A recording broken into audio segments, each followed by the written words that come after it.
Howdy, this is Jim Rutt, and this is The Jim Rutt Show.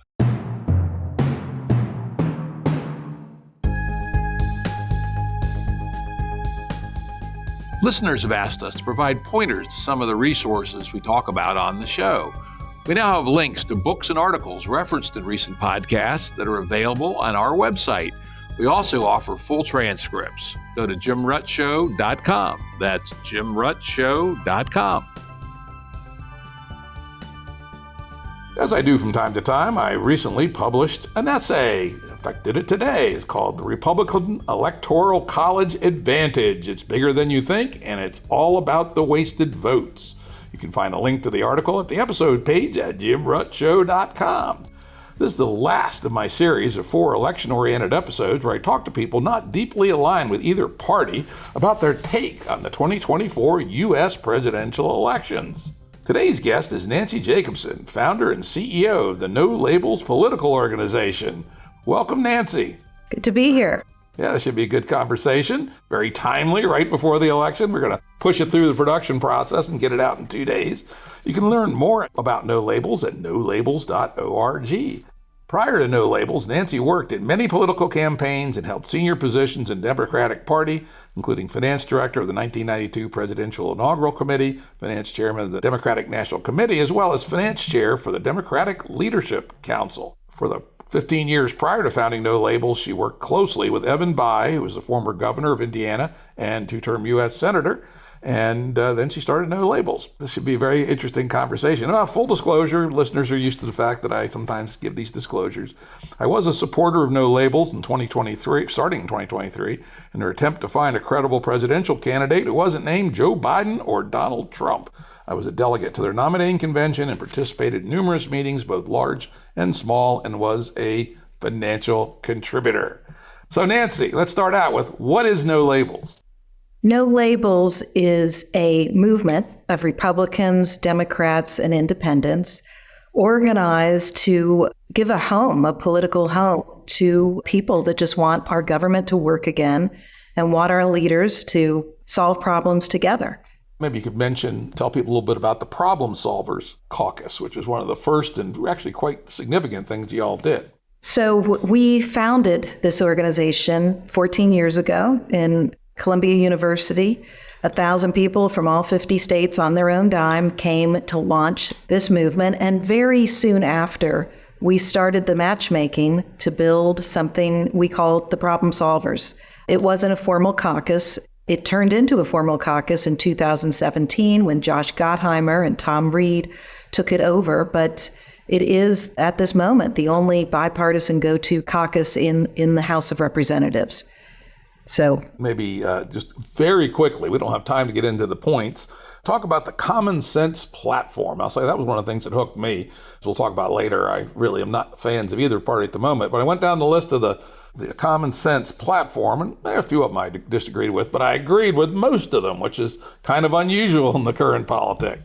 Yeah, I mean, we put together, and really what we always do is we get the public input and sort of see where the majority of the public is. And we fashioned our Common Sense document and tried to list out for people different topics that, people agreed on across the country. So that's been just a nice resource for us. And again, we'll have a link to that on the episode page. The sad thing about it, it's common sense, it's good stuff, but you can see why it would never pass in the current Congress. We are so polarized into the tribes of red and blue that something that actually makes sense for the citizens, what's its chances of passing? Very, very small. Another thing I want to say about No Labels from my, a little over a year involvement, year and 3 or 4 months currently, I was amazingly impressed by the quality of the people I ran into in the No Labels delegates process. These were volunteers from all over the country, volunteering their time, many of them contributing in money, and they were sane and solid citizens. And I've dabbled in politics a little bit with both parties at different times. And this was the first time in my dabbling in politics that the people weren't a bunch of zanies and zealots. You go to these party activities for either party, and if it's not all lobbyists who are just out there to make money, a lot of them are crazy. They're just overly zealot. This was absolutely not that. This was real citizens there to do the work of citizenship for our country, and I just loved it, I must say. Yeah, and I appreciate you saying that. It was a unique, and it continues to be a unique band of leaders all across the country. I always think of it's the good people of the world. And it may just be because we're just about common sense that we do attract just sort of the unsung heroes that live in the communities all across this country. Yeah, frankly, I was staggered by the quality of the people. It really just was utterly exceptional. So what happened to No Label's attempt to get a presidential candidate not named Biden or Trump? Well, listen, it was quite a journey. No good deed goes unpunished here. We just thought we were offering a good opportunity for the country, knowing 3 years ago we made a bet because we just sensed that we'd probably have this rematch of Biden-Trump. And then we polled, as we always look at the country. We don't want to move ahead of the majority of common sense Americans. And we realized that 60+% of this nation wanted another option. And so we got to work building the option to have another choice. And to do that, you've got to do the signatures in all of the states to get the opportunity to possibly offer a line for somebody else to put their name on this ballot. And so that was our effort. I mean, we were never running a campaign. We were simply trying to provide the citizens of this country another option if they wanted it. And we underestimated the lengths that adversaries of this project would go to try to stop this constitutional right of our citizens. And I think, there was a highly coordinated campaign with so many folks that tried to instill so much fear that it really made it impossible to try to recruit a credible, solid candidate to want to take the ballot line. I got to say, I was very disappointed. And it made me think historically. Around the time of the adoption of the Constitution, the United States had a population of about 3 million people, about the same as Kentucky today.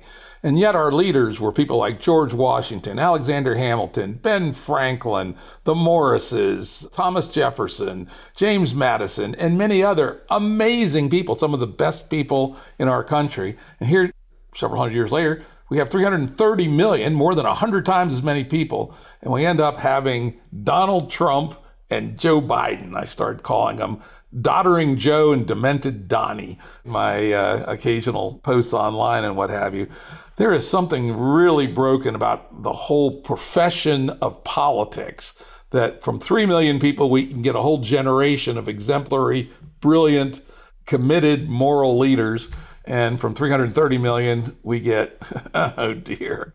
Any thoughts on what's so broken about our politics that we end up with this very low quality of candidates? Listen, there's so much, it's hard to break it all down, but somehow, a couple of decades ago, it started to unravel. And some people say it was the moment that Gingrich insisted that people live back in their home districts, and that sort of started the polluting, environment. But denigrating the other side, running against, it's very hard. If you run against incumbents, why would anybody want to govern with the opposing member of a party that's, sort of gone for broke to try to marginalize them and kill them off, and character smears and attacks, in an election? I mean, you could just go on and on. The fact that, independents can't vote in the primary, that they have no say. The primary is the most important election. Most of the elections, it's very clear whoever comes out of the primary wins, is just the de facto winner of the general election. I mean, you could go on and on, where this has, but, if we've come to a point where every party wants to amass the majority in the House so that they can rule the roost and run the table, to trying to do it in the Senate. I mean, it's just become a runaway train where it's just very hard to think through how do you bring it back. And I think truly when we have a president, I think, that can take the temperature down, that may be the time that we can turn the tide. I had Catherine Gell on back in EP 219, and she wrote a book with Michael Porter. Yes, indeed, the famous Michael Porter, who's the business strategist, called The Politics Industry, How Political Innovation Can Break Partisan Gridlock and Save Our Democracy. Very well worth reading the book and listening to the podcast for some more detailed examples about how we can have institutional change. In particular, Catherine's organization is pushing for open primaries where everybody votes, and then the final 5 go to ranked choice voting. Now, you can argue against any voting methodology, but I'm a believer that one would make some big changes away from this hyperpolarization where a small number of the most partisan members of each party end up selecting the candidates. But, I'd say one thing, Jim, listen, we don't know exactly what's the best way to get people to Washington. We believe, though, that the major problem is in Washington once you get there. So let's just say you have the perfect way for these members to get to Washington. Once you get there, the party leader is in control. And, you got to bow down to the party leader to get the right committee assignments, to get your favor. And we need more independent leaders. And unfortunately, these parties control through money and supporting the campaigns so much. So the more that we can get independent leaders and maybe an independent funding source, that would be something very useful. Yeah, of course, that's one of the problems. If you're going to run for public office today, you got to figure on spending 50 or 60% of your time rattling the old tin cup. And people who've accomplished something in their life, they don't want to do that. They're happy to run, put their ideas out there and serve. They're not going to go around begging all the time to a bunch of nitwit business dudes, right? So I think that's another reform that we certainly need. Well, let's turn a little bit to the Democratic Party and the Republican Party. What are the things that you don't like from an issues perspective about the current parties? Hit the Dems first. At the Dems, listen, I think getting something meaningful done on immigration would be good. Dealing with our open border would be good. I think, we weren't so happy with the Build Back Better. So that was a one-party only major expenditure of several $1 trillion that, really was trying to be rammed through on a one-party only basis. We definitely at No Labels stand for two-party solutions. And that's why we did so much work to really lay the groundwork and put folks together to promote the infrastructure bill that was a two-party solution and was a bipartisan solution. And so we just know that durable, lasting change only happens when two parties engage, and either party that's pushing just their way. With the Trump first tax bill that was really just, one party solution, you're always going to find us calling for both parties to somehow get engaged. And that way you don't keep relitigating it from cycle to cycle.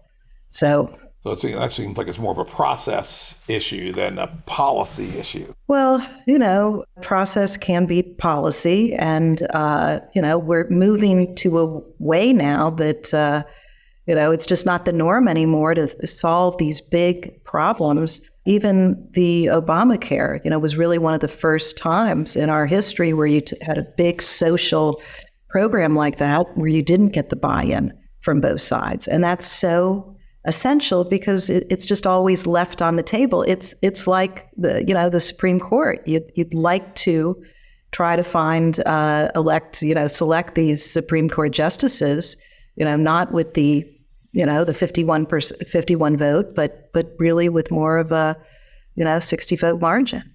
Hell, I'd like to require a 75 vote for the Supreme Court justices. That would really force them to find people of quality, not partisanship. That would be a quite interesting thought experiment. I gave my laundry list of things I hate about the Democrats and Republicans, but it's too long to give today. I probably did the best job back in EP 262, where I talked to Cliff Maloney on the libertarian case for Trump. So people want to hear my diatribes against the two parties with plenty of F-bombs. Check out that episode. We're unfortunately had very little time today. Nancy's schedule is extremely tight. So I'm going to cut right to the bottom line. So Nancy, what's your take about the 2024 election? Who are you going to vote for and why? I've been wrestling with it, and I am thinking that I may not. I'm just may not vote this time. And that itself carries a little bit of a weight and inner conflict. But I just feel this process went astray, and I'm just not certain, knowing where we came from and the project that we were involved in, and the desire to have this other choice for the public. I think for me, I'm tempting to just sit this one out. So I haven't made up my mind fully. We still have a week to go, but that's where I'm resting right now. And that's an honorable choice, right? To be lazy and not get up and go to the polls is one thing, but to make the principled choice not to vote for either one, I respect that. I remain where I've been, which is very reluctantly going to vote for Harris, at least as of this moment, and mostly not on the issues. If I had to put the issues side by side, I might actually tilt a little to the Republicans this time. But I find Donald Trump to be an intolerable person. I wouldn't hire him to run the mailroom at one of my companies. I made that assessment back in 2015. I'd be damned if I'd hire him to run the United States. So almost anybody would be superior to Donald Trump, even if I disagreed with them a bit on the issues, which I do. On the other hand, my wife and I have decided for the first time in many years, to actually cast our vote on Election Day. So it's always possible I'll change my mind, but pretty hard to imagine. So one last question before I let you go, Nancy. What's next for No Labels? What's next? In fact, we're meeting. Are you going to be coming December 11th and 12th? I hope to. We hope that you're going to be there. Our community is getting together. We really want to find and identify, and we're speaking with many right now, the core group of mature legislators that are going to really be acting responsibly, meeting on a regular basis in a bicameral way, senators, congressmen, and then really what No Labels can do and what we do. I mean, we have members all across this country. We have members that support the good, courageous leaders. But in this time of so much tumult, it's important for No Labels as an organization to find the leaders that we can count on as our own insurance policy as we go forward in the next four years. So we'll be focused on supporting those people and helping to convene them when necessary. A smaller, leaner group than the 64 at the Problem Solvers Caucus, but that's our next mission. Any thought about re-engaging with electoral politics? Not on the presidential level. So, we'll keep our minds open for, the Congress in 2026, but not the same way that we did it in this last time. Alrighty, well, Nancy, I really want to thank you for this brief appearance on the Jim Rutt Show. We covered the things we needed to cover, and it's great talking to you, and I look forward to remaining aligned with the No Labels Party, at least for the time being. Okay, we hope to see you in Washington, Jim. Thank you for taking the time. All right, bye-bye. Audio production and editing by Andrew Blevins Productions. Music by Tom Muller at modernspacemusic.com.